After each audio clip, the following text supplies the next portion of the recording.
owangula otya enkwe z'omulabe sitaani bw'otayiga kino kigenda kwekiriza mukwano gwange omulabe sitaani yanti kuzimbako akayumba weza omanyi Katonda weza tomumanyi. Bayibuli eyogera mu kitabo kya Yokaana 10:10 te sitaani yajja okubba okutta n'okuzikiriza ne Yesu yajja ffe tube n'obulamu. Okay? Era yagamba abayigirizwa nti alaba sitaani ng'akanga akamyanso naye n'abagamba tebatya nebagamba batya bw'awadde amaanyi okusinga ye. Kitegeeza nti sitaani n'oba ng'oli mu Katonda era asobola okukujjira. Mwena omanyi bulungi nnyo ebyatuuka ku Yobu. Yobu yali musajja ng'atya Katonda. Yobu nga yeekumira mu kubeera okwa Mukama naye se bwe yagezesebwa ng'ani amugezesa Mukama ng'akozesa ani sitaani kugezesa Yobu. So kati mukwano gwange sitaani asobola okujja mu bulamu bwo newankubadde walokoka newankubadde wakkiriza Katonda asobola okujja naye ogenda kukikola otya okuyimirira. Olwaleero njagala kukujigiriza ekyo osobola okuba ng'okola okuwona emitego gy'omulabe sitaani kuba mingi. Njagala okutegeeza nti mu nsi ey'omwoyo ekisingira ddala okuba nga sitaani kyakozesa okuba nga asuula abaana ba Katonda gye mitego gy'ajja atega mu kkubo. Mitego gy'akola ki yatega mu kkubo. Omutego gwagenda okutega si gwagenda okutega si gwagenda okutega musumba si gwagenda okutegeka abalala. Nedda agenda kustadinga obulamu bwo ayina emirimu gy'akolagana nagyo agenda kustadinga obulamu bwo obulungi alabe exactly ki kyagenda okuba nga aleeta mu bulamu bwo. Naye bw'omansitalinga bino ebintu bigenda okugaba bigenda kuba nga musanvu. Bw'obimansitalinga mukwano gwange omulabe sitaani agenda kuba nga takyalina mutego gwa kutega gw'otagenda kuwangula. Ekisookera ddala bw'oba ng'onaawangula emitego gy'omulabe sitaani tezita enkwe oba emitego gy'omulabe sitaani ya programize mu bulamu bwo. Yambala ebyokulwanyisa. Abalokole bangi muli awo muli balugojani muli banafu. Buli kaseera weebuuza lwaki sitaani tava ku bulamu bwo lwaki towangula naye nga mukwano gwange oli munafu. Mukama yeebazibwe. Okiriminga ebisuubizo bya Katonda naye nga tomanyi nti nebibeerako omusingi gwabyo gw'okirimingira basis. So lekera okubeera omunafu. Yambala ebyokulwanyisa yambala amaanyi ng'omwana wa Katonda. Osoma kitabo kya Efeso essula 6 okutandikira ku 10 mpaka ku 18. Olw'okumi olwo Bayibuli etugamba okwambala ebyokulwanyisa the full armor of God. Nakola ka video akwatagana ku the full armor of God. Oyagala okukalaba ogenda mu YouTube channel eno otikamu the full armor of God by Brother Steve. Ojja kubanga mukwano gwange oyiga the full armor. Kikulu nnyo okubanga otegeera the full armor of God. Okay? Full armor tojambala ng'olidde bakulungi. Nedda mukwano gwange ojja biga bwe nalaba ka video ako. Ojambala so that you stand. There is a bad day. Waliwo olunaku oluyinza okujja mu bulamu obwo but you have to be dressed fully mu combat yo ng'oyambadde. Abamu omulabe sitaani amala kubakuba n'olyoka weegugumula n'olukuzukuka n'otandika okwambala ebyokulwanyisa. Olina okuba ng'oyambadde 24/7 ng'oyokya. Si kulya ng'ekyo toyokya nnyo katokola kitonyoka. Ekisookera tugambye yambala the full armor of God. Kambasomerewo mu kitabo kya Efeso essula 6 tugatandika ku 10 ngenda basomera ennyiri 3 zokka. Nenga ojja kusoma okuva ku 10 mpaka ku 18. Ate babineka video kajja kuyamba nnyo. Efeso essula 6 olunyiriri 10. Bibuli gamba ekyenkomerero mubenga n'amaanyi mu Mukama waffe ne mu buyinza bw'amaanyi ge. 11 buliza bulungi wano. Mwambalenga ebyokulwanyisa byonna ebya Katonda mulyoke muyinzenga okuyimirira eri enkwe za sitaani. Kubanga 12 tetumegana na musaayi na mubiri wabula n'ab'obuyinza 1 number 2 n'abamasaza number 3 n'abafuga ensi ab'omu kizikiza kino number 4 n'emyoyo egy'obubi mu bifo ebya waggulu. So todiringa na muzimu gumu gwokka bwe categories meka categories nnya zogenda okudiringa nazo. Ne Bayibuli etugambye etya etugambye tuyimirire tusobole okuwanga tukola ki tuwangula enkwe za sitaani. Bano bayogera n'abalokole. Kino ekitabo ky'Abefeso omutume Pawulo yakiwandikira ekkanisa y'Abefeso ng'awandikira abantu bali mu kkanisa bayimirire mu maanyi basobole okuyimirira. Agambye eri enkwe z'omulabe sitaani. Agamba munnaaye tetumegana mbi na musaayi abaluwa mu abaalokoka. Tumegana muki na mbi na musaayi tumegana naki n'emyoyo. Waliwo emyoyo gy'ogenda okumegana nagyo wadde walokoka mukwano gwange. Okay?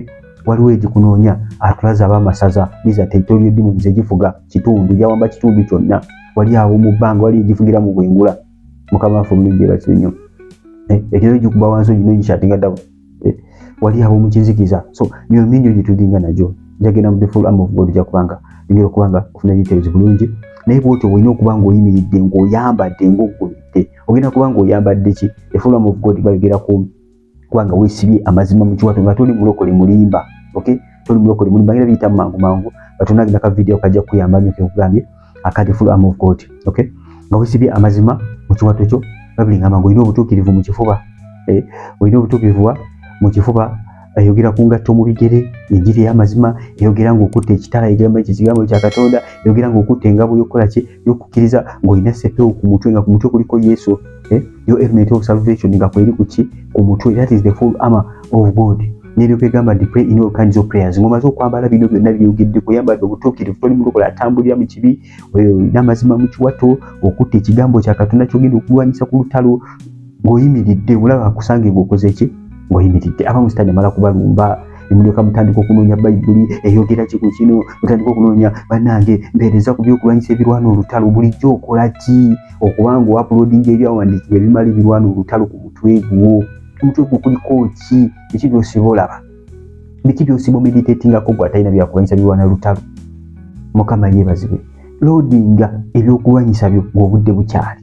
kubanga waliwo olunaku olubi olugenda okujja ku bulamu bwo asirulagula gy'oli naye bayibuli bwegambye osobola okuyimirira osobola okukola ki okuyimirira soma ekigambo kya Katonda batugambye kyekitala the sword of the spirit the word of God onagenda the full armor of God ojja kulaba olyoka osabe in all kinds of prayers naye nga gwe ng'oyambadde abamu tolina butuukirivu olwota toyambadde waggulu abamu olwota tolina ngatto mu bigere kitegeeza mukama akulako ekyambalo ky'ennaku ebigere nga tewali kintu mukama yeebazibwe abamu seppeewo tekuli ku mutwe abamu tolina olwota tolina musipi oyambadde ekiteeteeyi tekuli musipi kitegeeza mukama akulaga tolina bwesigwa tolina mazima mu gwe kyokka ogenda ku lutalo piisa ezimu teziri wayakukulirayo mukama yeebazibwe so obanga onayimirira eri enkwe z'omulaba ekitaani fe okulaba ng'oyimiridde ng'omwana wa Katonda era nga bw'olabika nga tulabika nga muzimu nga wenna oteredde bulungi nnyo oyambale bulungi nnyo amaanyi go teeka ebyawandiikibwa ebimala mu bulamu obeera ng'osoma ekigambo kya Katonda kirowoozeko kimiteetingeko leka kikuyingire leka kuba ng'onoonya bunoonya bayibuli buli kaseera leka kifuuke gwe kikuyingire munda mu ggwe ogenda kuba ng'owangula ate the full armor of God tekuyamba kulwana bulwanyi lutalo kyokka nedda egenda kukuyamba okubanga mukwano gwange eitali ezimu togenda nakuzirwana waliwo ebintu kati nga bwolaba bayibuli tugambye nti no nga tukutte engabo yaffe okukkiriza bayibuli yogera kukkiriza okugenda okuextinguishinga oba okuzikiza obusale bw'omulaba ekitaani bijja bisanga mu the full armor of God okukkiriza kunga togenda lugambe nedda eno embeera egolokosi n'ekyawandiikibwa kiri nga wakisoma ogambe n'ekyawandiikibwa kino n'ositula okukkiriza kunga olutalo luwedde nga si lwa faya naye nga lwakukkirizako so soma ekigambo kya Katonda okitegeere bulungi nnyo ate oyambale piisa zonna the full armor of God ogyambale bulungi bwoti ogenda okubanga osobola okubanga owangula enkwe z'omulabe sitaani ekyokubiri kyolina okubanga okola simba buziba mu Yesu bw'oba oyagala okubanga owangula emitego gy'omulabe sitaani tobeera shallow fisher nedda beera a deep fisher yingira buziba simba buziba mu Yesu tokkiriza kubeera mulokole omuyabayaba omulokole ali awo bw'atyo nedda yingira buziba mu Yesu eri munda Yesu kennyini yatuwa amagezi mu kitabo kya John enjiri 15 ngenda kubasomera okutandika ku lunyiriri olwokuna agamba bw'ati mubeere mu nze nange mu mmwe n'agamba bw'ati ng'ettabi bwe litayinza kubala bibala byokka bwe litabeera ku muzabbibu bwe kityo nammwe temuyinza bwe mutabeera mu nze. Olwokutaano nze muzabbibu mwe matabi abeera mu nze nange mu ye oyo abala ebibala bingi kubanga ewatali nze temuliiko kye muyinza kukola. Olw'omukaaga omuntu bw'atabeera mu nze asuulibwa ebweru ng'ettabi akala bagakuŋŋaanya bagasuula mu muliro ne gajja. Yesu agambye nti ye muzabbibu ffe tuli ki? Tuli matabi. N'agamba mubeere mu nze n'agamba ng'ettabi bwe libeera ku muti. Kati kibuuzo ne kibeera ggwe omwana wa Katonda mpuliriza, oli mu Yesu ng'ettabi bwe libeera ku muti oba oli ku Yesu ng'akanyonyi bwe katula ku muti?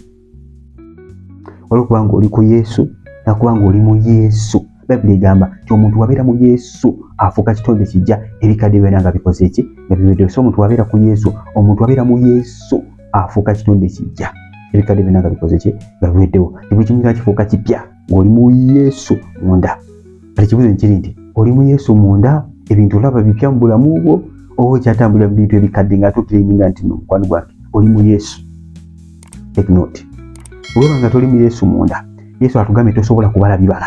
Ebibala bibirwa ebikolwa ebirungi. Njagenda kyegendeza mwana wa Katonda kino kyogera buli kaseera nti bw'onaabeera ng'onoonya Mukama, bw'onaabeera ng'oyingira mu Yesu, olwobanga okola ebya Katonda ojja kulaba mukwano gwange ebikolwa bye bigenda bibeera birungi. Naye olw'onaalabanga Yesu omunegerekitinze ng'omuvuddeko, tokyasoma kigambo kye, tokyasaba, tokyawulira njiri, olina okulaba ng'oddayo mu biri ebikadde ate bye weeninya bye wavaamu. Lwaki? Kubanga omubiri gwo guba gufuna amaanyi kuba tutambulira mu mwoyo, nga Bibuli etugamba okutambulira mu mwoyo tuleme okutuukiriza okuyaayaana kw'omubiri gwaffe. So bw'obanga oyagala okubanga ofuna enkizo ku Sitaani n'okubanga mukwano gwange osobola okubanga owangula emitego gye, beera mu Yesu. Beera mu Yesu. Sitaani atya Yesu, takutya. Atya Yesu, atya Katonda. So yingira mu Yesu munda osobola okubala ebibala ebirungi, osobola okulipresenti mu bwakabaka bulungi. Nawe ekyokusatu, bw'obanga mukwano gwange oyagala okubanga ofuna dominance ku Sitaani, oba okubanga mukwano gwange owangula ekweza omulabe Sitaani n'emitego gye, weekumire nnyo mu kigambo kya Katonda. Twakirabye eri ku nnamba emu abadde okwambala the full armor of God, nga twalabye kuliko bingi ku the armor. Ekimu ku kyo kyabadde the sword of the spirit, kyekigambo kya Katonda, ekitali eky'omwoyo, kyekigambo kya Katonda.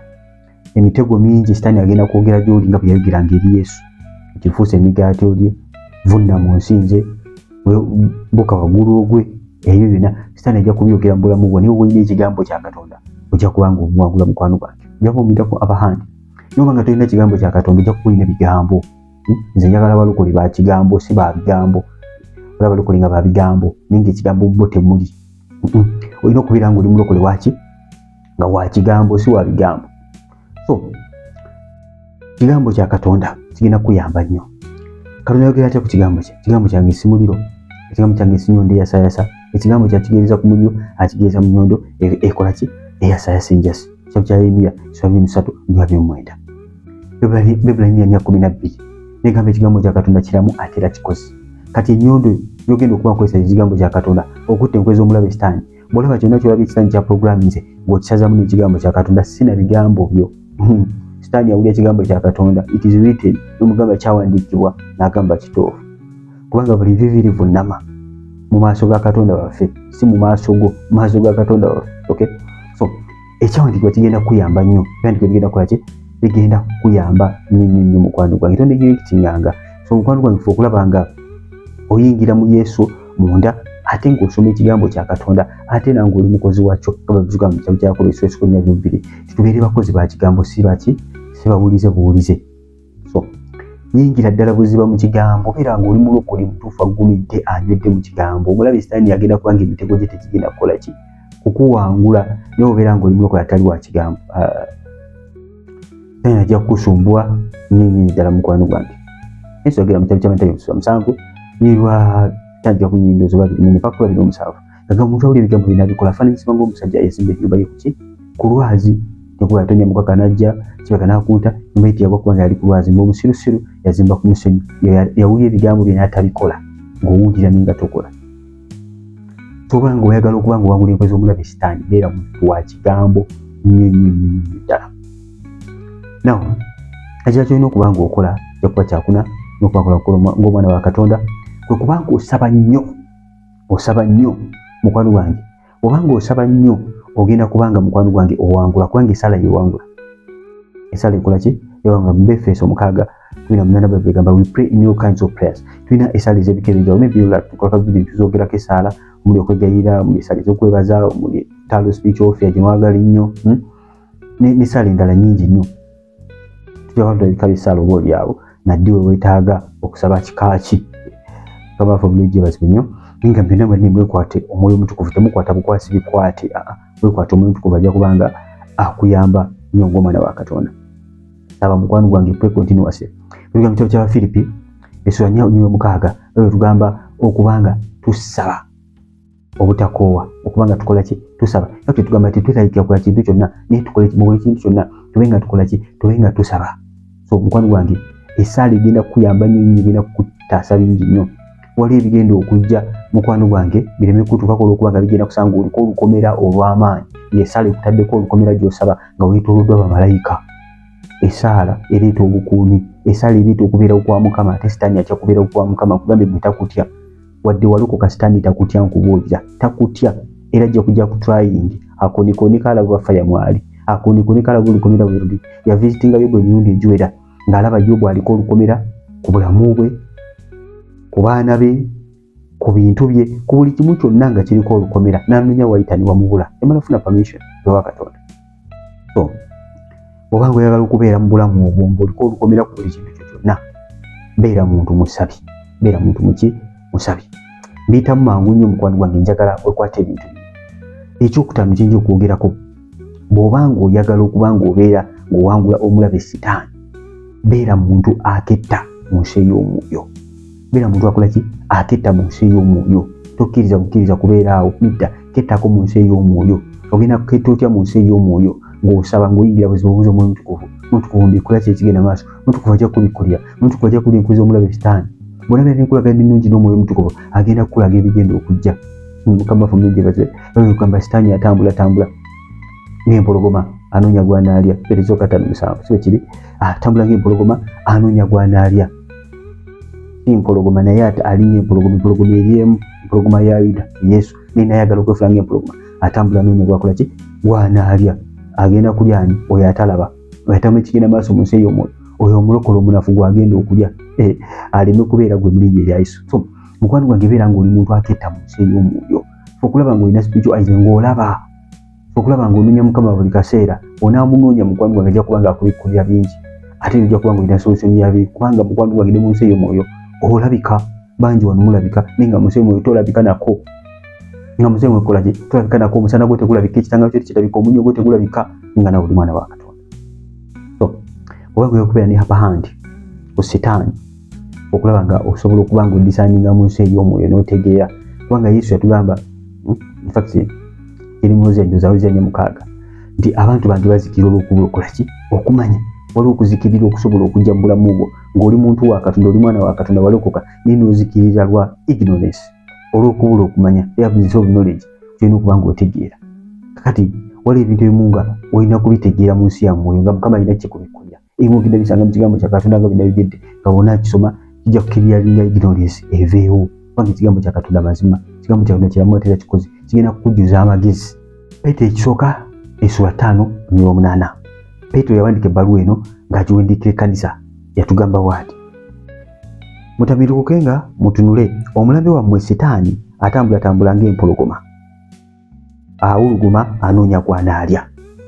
Mukama yeebazibwe atugambye tutamirukuke kitegeeza kyonna ekibadde kitwala attention yo kyonna ekibadde kikutamiiza mukwano gwange ekyo kinyuke owakinge omuntu owakimanyi teyeebaka taba natwo tungi wakimanyi aba alaba mu nsi ey'omwoyo Mukama bamulaga akantu konna azuukukirawo nga wakimanyi aba muli bawakimanyi bafamire zammwe n'ebintu bingi bituuka ku famire zammwe ng'ate Mukama bwe ataddewo nga wakimanyi naye ng'obeera muto buli kaseera olinga bayigirizwa Yesu abayita n'abagamba at least 1 hour naye nga tebagisobola nga maaso gaabwe gazitoye nnyo bawakimanyi bakuba otulo.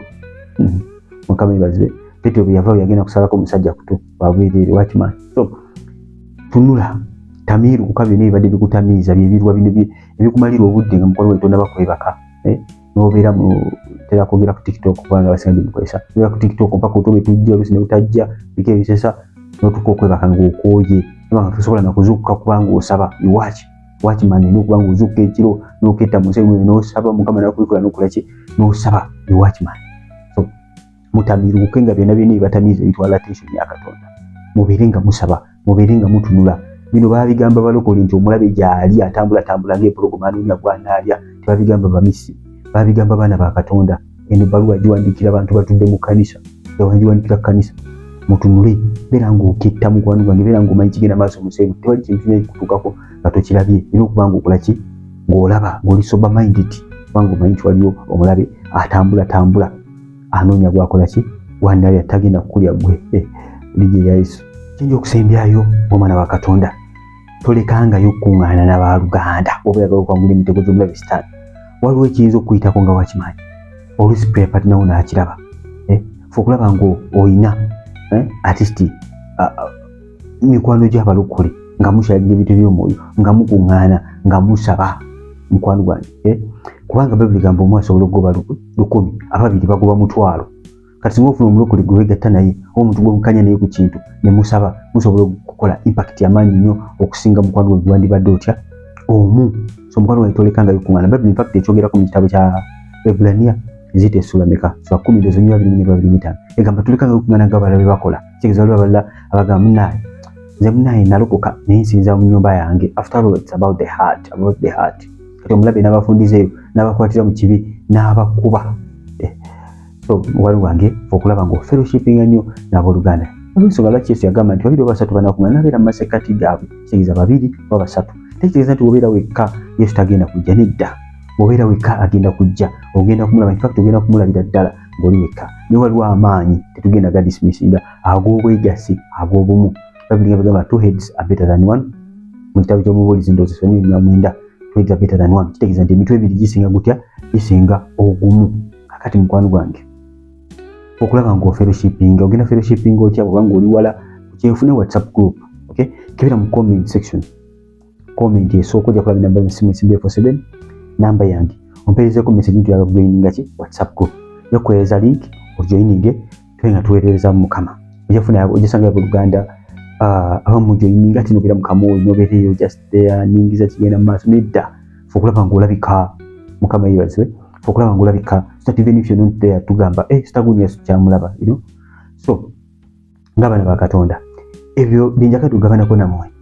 Okay, oba mwana wangu lenkweza omulabe sitaani buli kyenjogeddeko kitwalinga kintu kikulu nyonyogerako toliri nyenefi nga tolina kyoyisiza mu maaso nga tolina mukwano gwange kyolese mabega na kimu byonna bitwalinga biri very serious oba nga onawangula enkwe z'omulabe sitaani. Oba nga olimpya subscribinga kona kade selectinga all onakikola ekyo ojja batomisinga obaka waffe tekayo almost buli lunaku onakozeka video akakwata kukola obweya mu maaso ga Mukama esala ekulu obweya mu maaso ga Mukama nkulu nnyo. Obanga tiwakalabye obanga wakalabye sokkeeruliza kona wano waggulu wano ojja kubanga okalaba. Yes, oba tokakonyeeko tekagenda playinga kona wano waggulu genda kubanga ogenda leka video ako akakola obweya mu maaso ga Katonda. Abikoze Blessed TV and Vegeta Chosen Generation obeere bulungi mwalaba.